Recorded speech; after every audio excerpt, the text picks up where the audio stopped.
the beginning of your podcast, you never say who you are. Do we not? Absolutely not. It just starts. You just start talking to each other. I feel like we do it during it, though. You mention Greg's name, but his first name, and you don't get mentioned at all in the first episode. So, as well, incredible. we didn't say hello at the beginning. You sort of said hello to us, and we didn't say hello. No. I wasn't sure we were actually recording. Oh, sorry. I thought, oh, okay. We're joined today by the... All of that is going to stay in, by the way. No, it's going. It's going to be the classic bit before the intro. Yeah. Dear listeners, we are gathered here today to reflect on a podcast that is no longer with us, Life and Performance. The podcast explored balancing peak athletic performance with a healthy lifestyle. Haunting us today are its hosts, Andrew Steele and Greg Rutherford, both former Olympic athletes. Launched in 2016, Andrew and Greg released 2 episodes within a month before the show was left to perish. On this episode, we'll learn what caused the Life and Performance podcast to be yet another headstone in the podcast graveyard. We'll celebrate the highs, lament the lows, and discuss whether it should lay to rest forever or be brought back to life. From One Fine Play, this is Podcast Graveyard. Gents, thanks for haunting the show today. Pleasure. Thank you for having us. Yeah, so You're welcome. So let's kick off with something you didn't do in your own podcast, which is introducing who you are. I still can't believe we didn't do that. I know. Well, over to you to start the gravy train.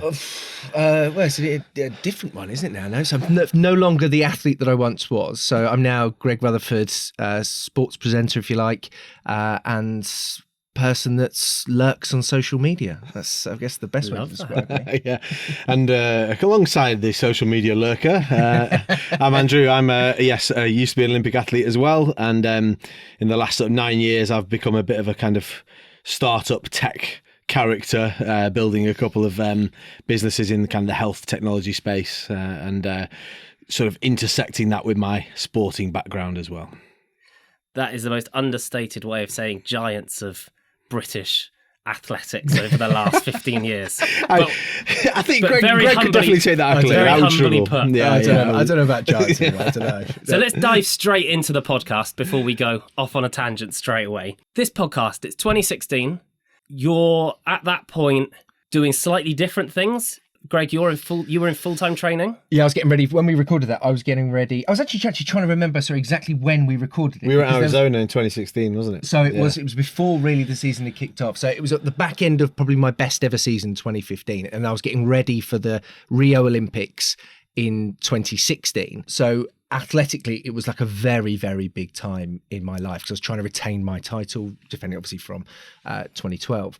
And Andrew was... Well, you were still training. I was still just about clinging on to the last gasps of talent in my athletic career, and I was also your manager. You was, yes, of course. Really? I was being Greg's manager and agent as well at the same time. I was going to ask, how do you know each other? Like athletics training camps, they put everyone together. So we met on a flight to Australia. Really, quite an interesting. 2006, 10 years pre to the podcast. Going to Melbourne for the Commonwealth Games, and we sat in a flight, and then we lived in an apartment together on the Gold Coast in Australia for what was that? A couple of months or something like that. Yeah. And funnily enough, I always tell Andrew, I always thought Andrew really disliked me when we first met, and I was quite like this overly excitable child basically, and I always saw Andrew as just this really sort of very intelligent, understands the world far more, and I always thought he just found me annoying, basically like an annoying little brother in a way, and then it quickly developed into a friendship that we've now had that's been incredibly strong for the last, well, pretty much from there, really. So for Amazing. How long has it been now? Well, it's almost 17 years, 18 years, It's been a long time. So for example, obviously, a closeness is to the point. Andrew's my best man at my wedding that's coming up. I was his godparents to each other's children, things like that. So it's to that level, and effectively know each other's deepest, darkest secrets most of the time. So right. there's not really many deep and dark secrets, but it's to that level. Amazing. So you're in Arizona in 2016. Yeah. talk me through how you come to think, I know, let's record a podcast. Okay, let me think. We'd come up with this concept of like the balance between life and performance, right? So we'd been a little bit obsessed with this because what tends to happen, you're on a major championship in sort of, in the athletics team or any sports team, and everything, you're traveling for the reason of performing, a sort of niche physical task at a certain time and hopefully being better than other people in the world at doing that. And so everyone gets obsessed with this and gets this kind of tunnel vision and these blinkers on around doing that. And what often happens is sports people can say they've travelled the world and they've done lots of things, but actually they haven't done anything at all. They've gone, and someone else has booked their flight for them, someone else has booked their transport for them. They've been transported directly from the airport to their hotel. They've brought their PlayStation with them so they can stay in the hotel and not tire themselves out, not walk too much, not have to worry about the local food and giving them a bit of a bellyache before their race or something. And basically they kind of like float through this unbelievably unaccessible experience of being an elite sports person without actually taking anything from it other than hopefully winning at their competition.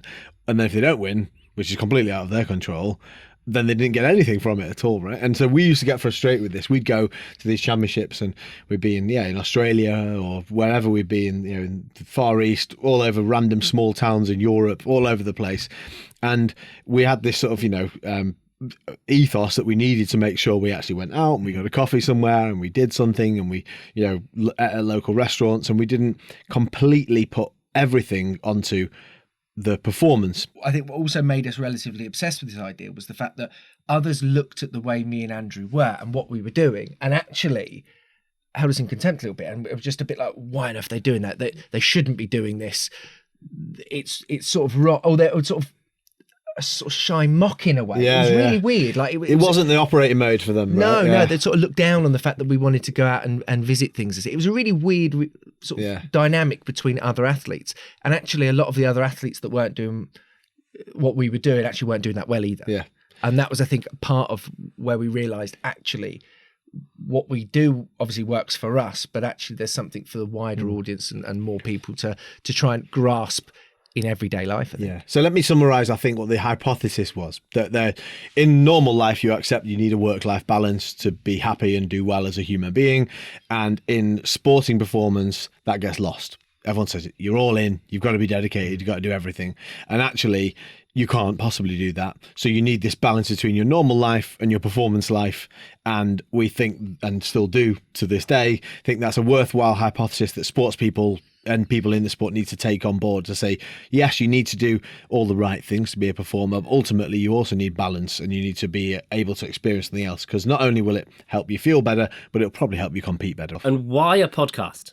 Oh, I don't know, We just thought it would be cool. Well, I think we yeah, it was definitely that. Yeah. We had a bit of time, I guess, didn't we? Because this was the other thing. Time. Back then, well, I didn't know. I was busy negotiating. I was busy negotiating your Strictly deal. You were, yeah, I remember that. Yeah. But we were on a training camp. We're in Arizona. we used to train. We train at sort of 10 a.m. until sort of 1, and then we're free, right? So it makes sense, right? There's lots of time as an athlete that, especially in a training camp, a lot of downtime. Yeah, often, resting is the misunderstood extra discipline, but resting involves, there's only a certain amount of watching telly you can do, so you're like, of course, we're going to keep ourselves entertained. And the idea of resting within sport is completely sort of not, again, how people see it, right? So it's not just sitting down doing absolutely nothing. A rest day, which we touch on, I think, quite a lot in the pod and our thought process, is doing things. Yeah, it's like it's not going for a marathon, of course, but I mean, it's seeing the world and enriching yourself in a way that is still rest, because fundamentally you're not doing the thing that you'd be doing in training, right? So it is rest still for your body. Parasympathetic. Exactly, parasympathetic. As our famous old coach would describe it. Had you listened to any podcasts when you thought about making a podcast? I feel like you I had listened to a couple, but I feel like that was 2016 wasn't early days of podcasting, but it certainly was a different industry than it is now, right? In terms of depth of content out there. I think I definitely had listened to a couple. I'm trying to think what I used to listen to. Those, didn't we? Yeah. We sort of checked first to see if there's anything along those lines. Yeah. And there was nothing that we could see. And I had just before we started today, I had a quick flick to see what is out there. I mean, you have the performance podcast and things like that, but I still actually don't think there's niche. much that similar to it, really. It's very niche. Question is the audience also so niche? Yeah, it's just us. Yeah. The audience is just me and you. Maybe some mid-level international athletes. Maybe, yeah. That's it. I mean, there are a few things, and we'll get onto this, that came across in the podcast, but two of them are that your chemistry is really strong. You hear that from the outset. And then the second thing is, and I think it's what got the better of you, really, is you had so much to offer. There's so much to say. Yeah. It's just like this... Yeah. Right. And you're like, that's what I noticed re-listening to it, actually. And that was one of the first so things. much. it's I like was there you needed going, someone, you needed like someone to just moderate your brain and go, can producer you of just some sort, yeah. continue talking about that one point? Just, even if it's just one more sentence, it'd be great. And you know, and it is interesting because since recording a more recent podcast, I mean, this year, which we've stopped for now, just done a limited run of, and listening back to that one, it really is fascinating I think that's how we are. That's the thing, when it is have how these we conversations, are. But it's a stream of consciousness thing, really, wasn't it? As opposed to there was no planning or there are some production incredible, in this, and there are some incredible moments in it that I really like, and components of the show that would set you up for success. So one is co-hosting a show is really difficult, right? I put my hands up that we've tried and failed on a number of occasions to make a co-hosted show. The main reason is you need to understand the character that you play in the duo. So a lot of the time when you hear a co-hosted show, they're both trying to do the same job. Really, you need one to be like, if you think like Ant and Dec as an easy example, like they have clear characters, right? Often in a podcast, they're both trying to ask the question, or one doesn't understand that they need to be the question asker and the other needs to be the voice of the listener. Right. Or one needs to be the serious person and one needs to be the funny person. By the nature of your long-standing relationship, you already have characters that also work really well for the show. So like Andrew tends, even if you listen to the show, like you find out who you are because you're a bit self-deprecating about you and you put him on a pedestal. That's just your natural default. It doesn't do that anymore. Life has changed dramatically in 6 Your years. natural default state in the show. Like, and it kind of works. It kind of works well because you lead. If you strip back, what's going on, you lead with the integrity of the conversation, of the life and performance bit, and you kind of navigate the way through the conversation. So there are the right components in there. Yeah. Just this overload of ideas. So much overload, eh? Let's talk about time and money. Yeah. How long do you think you spent making this podcast? Probably longer than I think you spent. No, I don't know. I think less. Almost just about the amount of minutes it lasted. Well, just to add in that, I did zero editing of any way, shape or form. The second one's got editing in it, though. The second one's got music. Oh, yes, Andrew, yeah. But the first one's just you talking, and I love the way it's like, okay, we're just going to start. By the second one, you then do an intro, and then there's some music, and then the intro of the guest, and then the chaos. So I did. I love it referring to it as the chaos. It's very good. I did all the editing. So basically, I think planning wise, we bought a microphone and we had a quick session with a whiteboard before we pressed record on episode 1. We didn't know what episode 2 was going to be at the time, so we hadn't done anything past that. And then I did the editing and the various, registering with Apple and putting it out there and stuff. And I had a instrumental piece of music which formed the intro, which I already had made previously, so I didn't have to handle any licensing agreements or anything like that. And so very little time actually, thankfully. I think our mental time in getting excited about what it could have been was quite significant. Very. Yeah, we probably spoke about it at great length. What are obstacles? Like, you come from sporting backgrounds, you understand the challenges of overcoming obstacles to get to where you want to get to. What obstacles did you find in this podcast making process? I would probably say there was just self-discipline, as in, and in fact, I think I remember when I first spoke to you, James, we talked about you've got to make sure something isn't just a conversation between friends and hope that other people find it interesting. and that's exactly the flaw that we did. We didn't think about this from not even in a professional way. We just really wanted to do it, speak about something. And then we thought, that would be another thing we could speak about for episode 2. And that's why there was no consistency. So we never planned it professionally. We didn't think about the story arc in the episode and what we actually wanted to get across. We just started. And therefore, we never we never got to episode 3 because it was so ad hoc and so sort of unplanned that we hadn't put the momentum behind it to do so. Yeah, and the difference, and it was difficult, wasn't it, from the point of view of lives, we're becoming so busy, and because we didn't really put anything behind it as such, it was a case of, if you were coming up to my house, could we do something? And then often it wouldn't, and you were painfully busy with setting up the business and doing everything, and I was often in America. But I also think at the time you were in Strictly. So New Year's Eve 2016. No, you just finished. I've just finished. But that was still an absolutely manic time, and it was a case of we genuinely believed in it, but we just couldn't give it the time, I don't think, either. And it was just marrying things up. And of course, then we decided after the first one that we wanted to get guests in. We sort of thought we'll have so much just us talking about a topic again, but we'll try and get some guests in.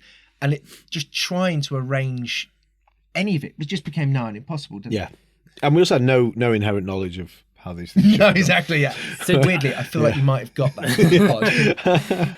What would you say your biggest learnings from the whole thing were that you've taken into like making content moving forward? Greg, you make quite a lot of social content now. You manage a reputation. Andrew, you do it from a business perspective, or that, is involved. There must be things that you took from that experience.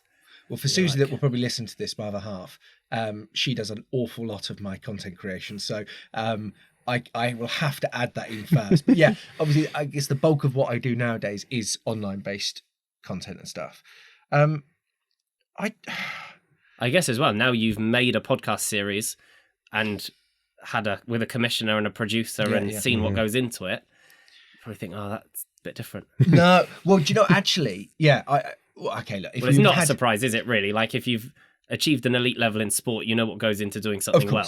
Yeah, I mean, look, if we'd had the backing that I had when I was making the Eurosport podcast, then it probably would have carried on going, of course, because you're taking away the onus on us to actually get things done, which was part of the difficulty with the level of things that we had on, basically. I don't know what I've learned. I don't know if I learned anything. I haven't learned anything, to be totally honest. I just sort of keep... Look, I'll speak for myself very quickly as well. What I've always said about myself going forward, and when I moved from sport into media, was that I wanted to always just be me as I am. I was never media trained, never did any of that. So I'd just go for it. And I always try and keep that in every aspect of my life. So if I'm not meant to do it, it will show, because nobody will want me to do it for them. So I think maybe I've just completely blinkered myself, carried on going head first. But if we were to restart the pod, then it would definitely be different. It would be different from the point of view of, it wouldn't be us meeting at my house in the gym, which is now been stripped out, ready to be redone, with a cover over it. Those sorts of things. But again, when you're testing the waters, maybe we didn't want to commit too much, did we? That was the... I think if I look back, I think if I was to learn from it now, I'd say it's about great media and great content. Looks like it's effortless, but it isn't, and it needs to be done deliberately. And I think that's what I would say is we didn't do this in a deliberate manner because we didn't feel the need to. It was a sort of spur of the moment thing we wanted to do. A little bit like, I remember reading an interview with Lauryn Hill, who said when she wrote her first the albums for Miseducation, the songs for Miseducation, Lauryn Hill, before the Fugees were big, and she just wanted to be cool in the 500 people that lived on her block. And it was just for them, and that was it. And we did this podcast really because it was just for us. Like, it was only for our own purpose. If you want this to have traction long term, you need to be very deliberate about this. Do the normal professional things of who your audience, what are you going to do in episode 5, 6, 7, 8, 9, 10? When's it going to end? How's it going to continue? What are all those conditions that we've learnt now since, I think? And Scrub answer, by the way, that's a way better answer than what I gave. That's no, I think they're both tell the same story. I think there's a couple of things that we should highlight. One is that it was 2016, not 2022. Everything has changed. Yeah. It's way harder. Yeah. Another is that show concept is brilliant today just as much as it was then. Like, if we were to bring it back, you've got the essence of a great show. We were talked just before we pressed record about, who it's for and its target audience and how it would work. And that hasn't really changed. The problem exists just as much now as it did, which shows you that there's probably a longevity. You're not going to go out of date. So you made these 2 episodes. Somewhere you posted them. I reckon and this was a thing I thought, because I was really surprised because I still found it on Apple Podcasts. Yeah. I reckon you're going to get loads of new listeners off the back of this. People are going to be rich. That's it. Yes. and I was like, oh, it's still there, which means you must be hosting it for free somewhere because you're not, I assume, paying for that.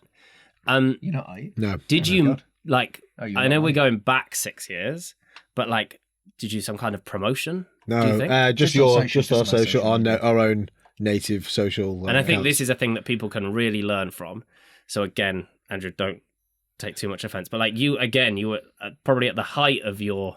Well, you were doing Strictly, right? Yeah. Like, Yeah. It was a busy that's- time. Although annoyingly, Instagram wasn't as popular as it is now in 2016. It's crazy how much that's changed as well. I That's- don't even think stories were a thing then. I don't think they were, but I guess from the fact that it didn't, blow up, because I guess if it had hundreds of thousands of downloads, you'd have gone, okay, we need to prioritize this. I wouldn't have known if it did. But I You think didn't move the. to be honest, I've never looked at the stats. I mean, it might have been a hit. I think. I love the truth, like the truths that we're finding here that I think people will learn so much from are just incredible. I think the such raw- as I don't even know if anyone listened to it. I think the raw audio is on a SoundCloud, and that's how I pushed it to Apple Podcasts. That would be true. Right? Yeah. So I've never looked at the listens on SoundCloud. I don't know.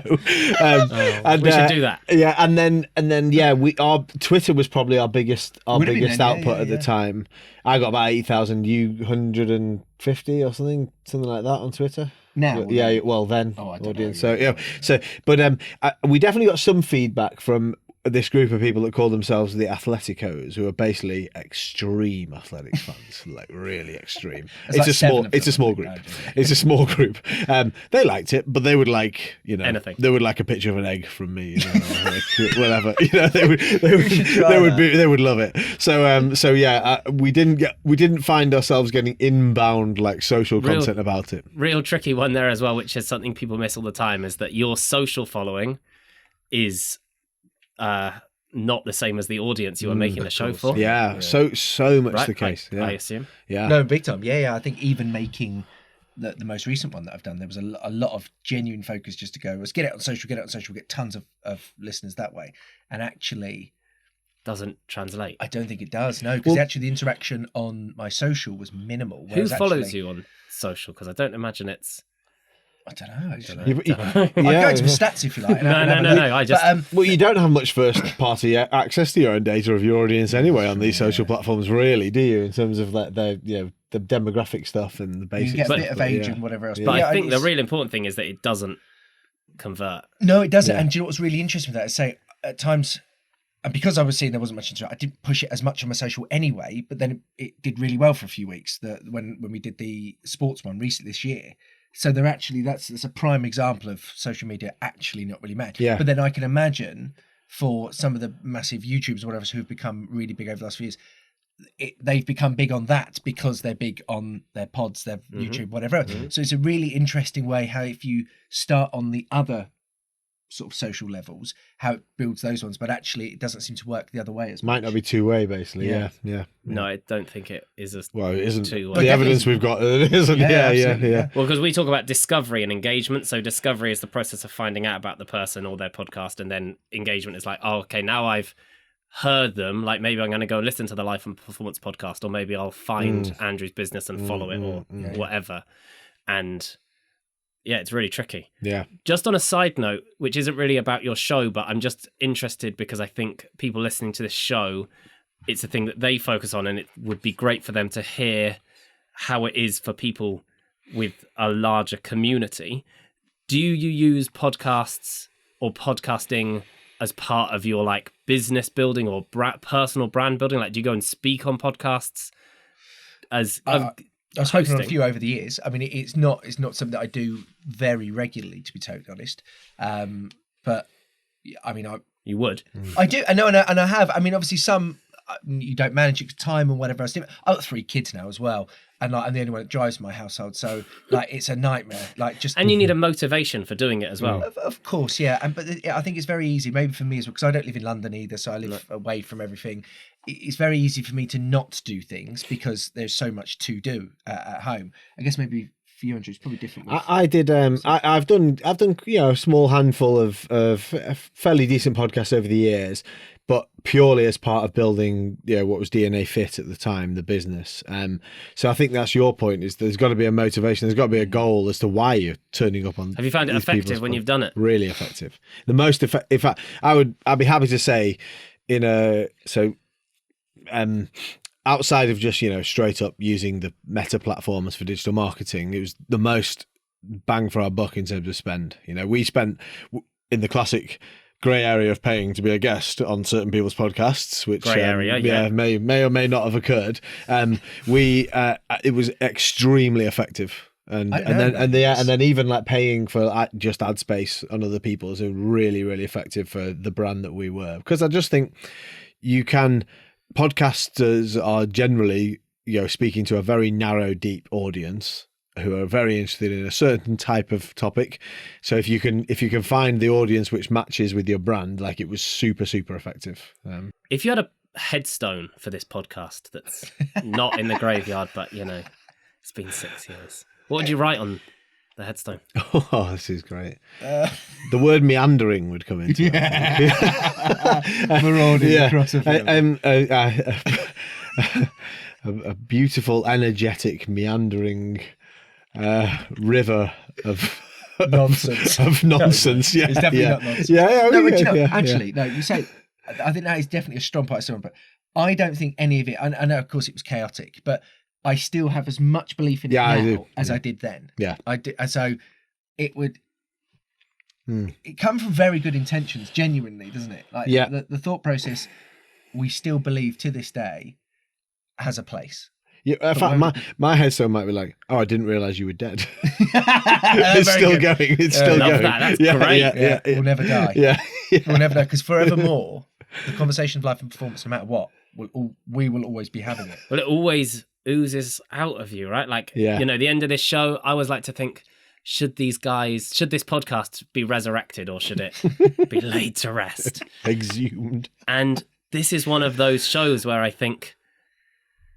I reckon in some shape or form, it probably already comes out in some of the other stuff you do, but you should definitely think about, if you've got the right intention and you've got a vehicle around it, like a business, or basically the idea that you had, if you have that passion, you should absolutely do it again. Yeah. The punchline for me is, I think it's really exciting as an idea, as long as it's going somewhere, because you're not making or interested. And the thing I've taken away from this is, these are guys who made a podcast because they really believed and are passionate in an idea and think that they see a space that they know they have the credibility to fill for a specific audience. Yeah. Andrew's going to hate this now, because I'm just going to be texting him for the rest of the day. He's got to go to Valencia in a little while. And I'm just going to be like, right, let's do it. Let's get it going. But we needed to get it going. Yeah, we did. No, but it is, I guess that was part of what we never had, was it? We never went looked for or sought any form of feedback, negative or positive. It was just because we just wanted to just